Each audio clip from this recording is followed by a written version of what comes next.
Kia ora, I'm Chelsea Daniels, and this is The Front Page, a daily podcast presented by the New Zealand Herald. From sideline squabbles to damning defeats, 2026 will need to be a year of refresh when it comes to Kiwi sports. The All Blacks season has been shaky to say the least, and headlines have been dominated with Netball New Zealand's off-court chaos. But there have been some major wins on the world stage for some of our best athletes. Liam Lawson has become a household name, and Ryan Fox has seen some career bests this year. So to wrap it all up, today on the front page, we have the New Zealand Herald's Christopher Reive and Nathan Limm to take us through some of 2025's highs and lows. So first off, guys, let's get this out of the way because I know how much it pains people to talk about it. The All Blacks, right, Nathan? I'm looking at you. Well, people love to talk about it, but when they lose, and there's been a few big losses this year, hey, tell me about it. Yeah, so three big losses, I suppose, have lowlighted the All Blacks year. We're used to this sort of relentless standard of dominance, but yeah, I suppose the nature of those losses is more the issue rather than the losses themselves. So they had losses to Argentina, South Africa and England, and that South Africa one in particular in Wellington, where they were handed their biggest test defeat in history, really started the alarm bells ringing, and it put a heap of pressure on Scott Razor-Robertson, the coach, and Scott Barrett, the captain, and people questioning the direction of the team. There are a few issues that I guess have plagued the All Blacks this year. Discipline, the yellow cards, and have continued and are a regular feature. Their work under the high ball, their line out, and their defence on the edges. And to their credit, the line out seems to have sorted itself out through the Northern Tour. That definitely improved. They had a few new players. Josh Lord came in and seemed to really make an impact. But I suppose there's still a few question marks over the All Blacks and how they're progressing in those other areas with the World Cup a couple of years away. Chris, have other teams just gotten better? Have we just been used to the All Blacks being the best in the world for like the past few decades and other teams have just caught up? Yeah, I think there's a little bit of that. My thing with rugby has always been there's essentially been 10 countries in the world who take rugby seriously. And as more start to take it seriously, you know, they're starting to catch up, starting to get to the All Blacks level. I was looking at this the other day because the All Blacks can meet current world number one South Africa in the quarterfinals of the World Cup, and like they met then world number one Ireland in the last World Cup. Before that, it was just All Blacks world number one, All Blacks world number one, All Blacks world number one. So now all these teams are starting to get to the All Blacks level. They're starting to I guess bring that level back, and the All Blacks are now starting to be in that position where it's like, well, now we've got to match it with the other teams. Yeah, it is always fun, isn't it, when your team is the best team in the world? But I mean, there's some few nail-biting games, Nathan, over the course of this year. One of the main criticism, actually, I've seen is about the team's identity. They've got an identity issue. And does that just mean, basically, when you think of a team and you can't immediately think of maybe three describing words to describe them with, would you be at a loss to describe this team in 3 words? Yeah, and I suppose in a really positive way, if you're wanting to look at the team's characteristics and their biggest strengths. It is hard because it has been muddled and the performances have been so up and down this year. I think one of the concerning areas is around the All Blacks attack, because for so many years they've been dynamic, they've been so accurate. The simple catch and pass has been the All Blacks' identity. And I suppose there's a little bit of confusion as to the direction of how this team wants to play the game, because those elegant sort of backline moves that we're so used to seeing, you know, throughout the 2000s, 2010s, they're not there. It doesn't seem to be part of the All Blacks game. They shift the ball to the left wing, to the right wing. Obviously, with the change in rules, teams are kicking a lot more, and we're putting up those bombs, and sometimes we're contesting them, but other countries seem to be doing it a hell of a lot better than us. So what is the All Blacks' biggest strength, I think, is the question that a few people are struggling to answer at this point. Yeah, and what about the leadership? They're sticking around next year, yeah? Yeah, the coaches will still be in charge. Scott Barrett, from what we've seen, will still be there. And he's admitted, you know, that it probably wasn't the best year, and there are things he would like to improve on. So, look, this coaching team, I suppose, has been in charge for a couple of years now, and we would have probably liked to have seen more in terms of that direction at this point, but they've still got another, year and a half or a couple of years until the next World Cup. So there is time to find some rhythm.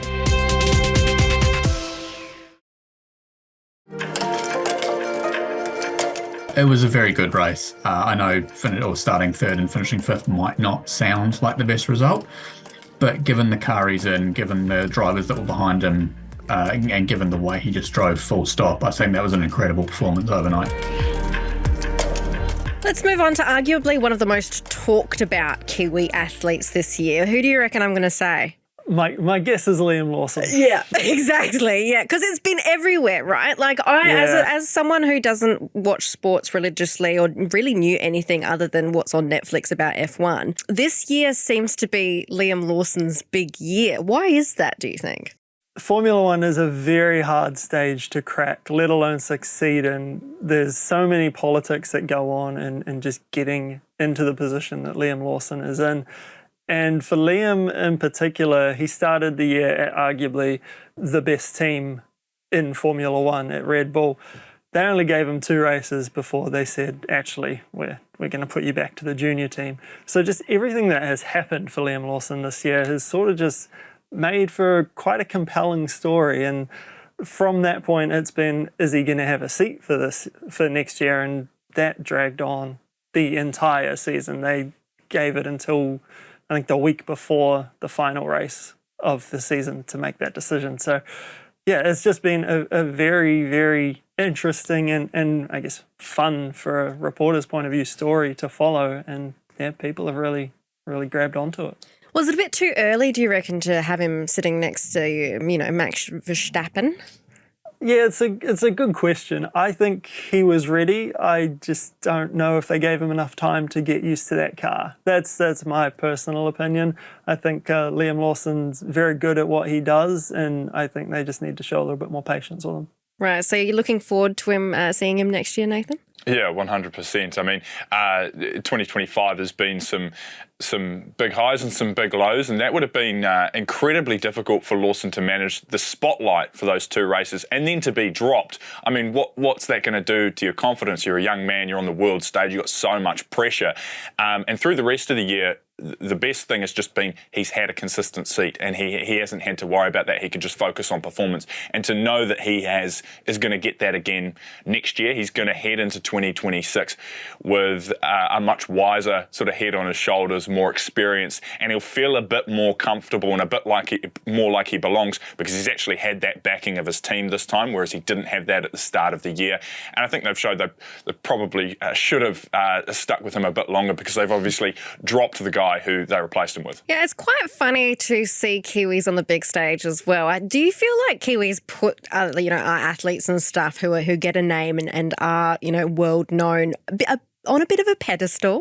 Because we've got the tall poppy syndrome, obviously. But as soon as Liam Lawson gets into the F1 and does all these amazing things at the start of the year, it was like the pressure that must have mounted on him from, everyone talking about it, everyone having his back, and then everyone talking about it when he didn't do so well as well. Yeah, it's been surprising throughout this year just how many people have said Liam Lawson's not good enough, Liam Lawson doesn't belong in Formula One, just sort of based on him not being on the podium every week. Formula One is a very, very, very hard sport to succeed in. There's really only 2 or 3 teams that can consistently put you on the podium. The rest of them are fighting for those middle positions, and that's a team Liam Lawson has found himself in. Just being able to compete for top 10 sort of week to week or Grand Prix to Grand Prix is quite a high achievement. So yeah, it's a strange one. I feel like Liam Lawson's succeeded with what he's been given, but yeah, you might get a different answer if you ask someone else. It's a bit of a catch-22 when you're talking about the tall poppy syndrome, because another, we were talking about identity before. Another part of New Zealand's identity and the way we view sport is we punch above our weight. So in that regard, it kind of is in conflict with the whole tall poppy syndrome. But I think for the most part, New Zealanders have been very supportive of Liam Lawson, and it'd be great to see that continue into 2026.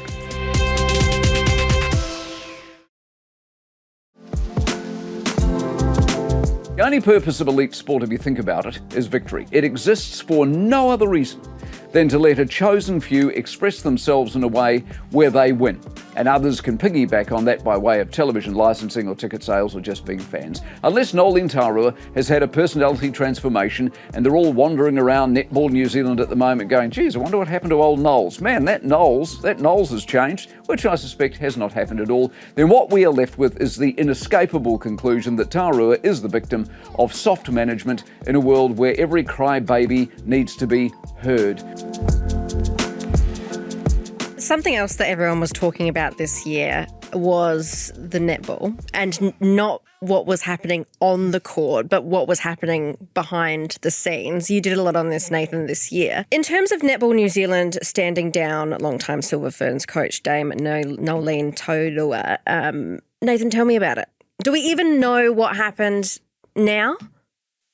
Sort of. So yeah, I heard an interview that she did about it, and I, left that interview feeling like she didn't even know what happened. Yeah, I mean, so what happened? Yeah, so she was stood down days out from the Tiny Jamison series, sort of sensationally, and it threw everything sort of.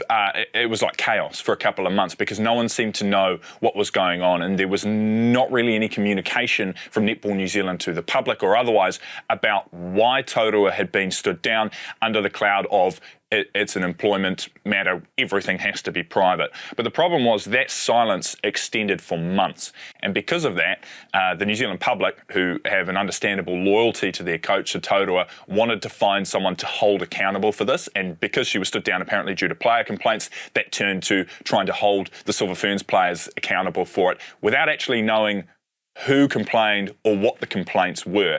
And that led to players who weren't involved at all getting dragged under the bus. And so the handling of the situation by Netball New Zealand, that lack of communication, created an environment that was it was sort of a bit toxic in terms of the public and what the players had to deal with in terms of that criticism and that scrutiny, because there would seem to be no reason or no accountability for why any of this has happened. Since then, parts of the Stronach report, the investigation, have come out. And so, yeah, the player complaints are around inconsistency of Taurua implementing her standards, potentially treating some players differently to others, and then also the way the environment is compared to after losses versus wins. So people can read into those complaints what they will. For me, I mean, looking at the report, I felt it, from that, you do get an idea of what the complaints were. No, not the specifics of who exactly complained, but Taurua she was in the environment, she can read between the lines. I suppose the key issue here is this still isn't resolved, because Taurua effectively was reinstated as coach, but then wasn't reinstated as coach for this year. She'll only come back next year, and given the dates and how everything works with the ANZ Premiership, she's only going to get the Silver Ferns back together in July, a few weeks out from the Commonwealth Games. So she's going to go almost 2 years without having overseen the team. All of this drama's happened in the interim, and she's not got much time to sort it out. And we'll just have to see what happens. But it's a really, really difficult situation for the Ferns. But I also think it's worth pointing out that the Ferns had a really successful year. Despite all of this off the court, they won 9 out of 12 games, clean swept South Africa, clean swept Scotland, beat England away from home, and drew their Constellation Cup series with Australia, lost in extra time. But despite all of this, they performed really, really well on the court, and I think the Ferns themselves deserve a lot of credit. Yeah, absolutely. So, is that July next year? Yes. 2026? Yes. What did she do between now and then? Unclear. Planning? Planning? During the ANZ Premiership, normally she'd be going around the franchises and talking to the players and giving them feedback and goal setting and that sort of thing. There has, she's talking to super netball clubs as well, though. So if she were to take on a role, the Mavericks have been, she's talking to them. If she were to take up a role with them, that would surely impact whether or not she can go around the ANZ Premiership teams. But again, there's a complete lack of clarity because we haven't heard from her in weeks. We haven't heard from Netball New Zealand on this. So it's very still up in the air. Wow. And so, okay. So it's still really to be known, to be continued. Yeah. Credit to the Silver Ferns. They played pretty well throughout the year. They've been fantastic. Once they sort of came to terms with everything that was going on, they turned things around very quickly, played very well against Australia, played very well when they went to the Northern Tour. So like they've come out of this looking quite good. Yeah, absolutely. Well, somebody else who has had a good year this year, Ryan Fox. I'm not sure if you know him. He's won a couple of times. Tell me about that, Chris. Yeah, so breakout year for Ryan Fox. It's always been a case of he's good enough. It's just a matter of putting 4 good rounds of golf together to win a tournament on the PGA Tour. And yeah, he was able to do that twice within the space of a month this year, which is pretty unreal. The first one at Myrtle Beach was what they call an opposite field event. So all the best players are off playing a signature event. You've got to be ranked in the top 70 players to get in that. The rest of the field go to this other one. So Fox was at the other one and yeah, won that, needed to chip in from just off the green, which was a pretty unreal way to win a tournament. And then 2 weeks later, he goes to the Canadian Open where most of the best players in the world were playing. Scotty Scheffler wasn't there, but yeah, he went out and won that one in a playoff as well. So very, very good month for Ryan Fox, and he continued that throughout the year. He finished well in the top 50, so now the next year he basically gets to take his pick of what tournaments he wants to play in. This is something that I wanted to ask you guys. In terms of sporting moments of the year, obviously we've spoken about the All Blacks, Liam Lawson, Ryan Fox, netball dramas, etc. Is there something quite niche that comes to mind that really is in your top moments of the year? It can be something really specific. Yep. If it can be funny, or it can be outstanding achievement. What have you got? My one that immediately comes to mind is Leka Halasima scoring after full time for the Warriors against Newcastle Knights. Off a kick deflection, he ran 40 metres, got past 6 defenders and stole the game right at the death. And I remember watching it live going absolutely nuts in my living room. My landlords on the other side of the wall must have been wondering what the hell was going on.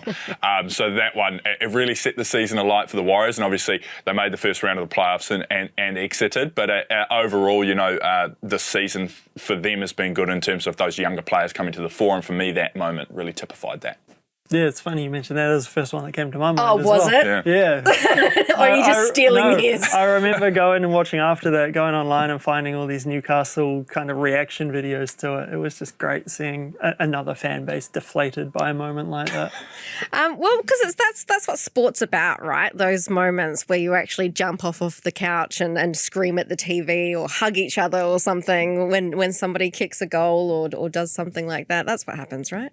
Yeah, absolutely. Agony and ecstasy. Yeah. The two sides to those moments. Yeah, I mean, I mentioned Ryan Fox's chipping before. We had people in the office yelling and cheering at the TV when that happened. That is genuinely why I know about that, is because I was watching the whole group of people next to the TV screaming at the TV. I just assumed that it was rugby or something. I walk past and it's golf. Great sport.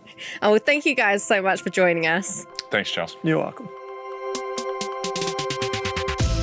That's it for this episode of The Front Page. You can read more about today's stories and extensive news coverage at nzherald.co.nz. The Front Page is produced by Jane Yee and Richard Martin, who is also our editor. I'm Chelsea Daniels. Subscribe to The Front Page on iHeartRadio or wherever you get your podcasts, and tune in tomorrow for another look behind the headlines.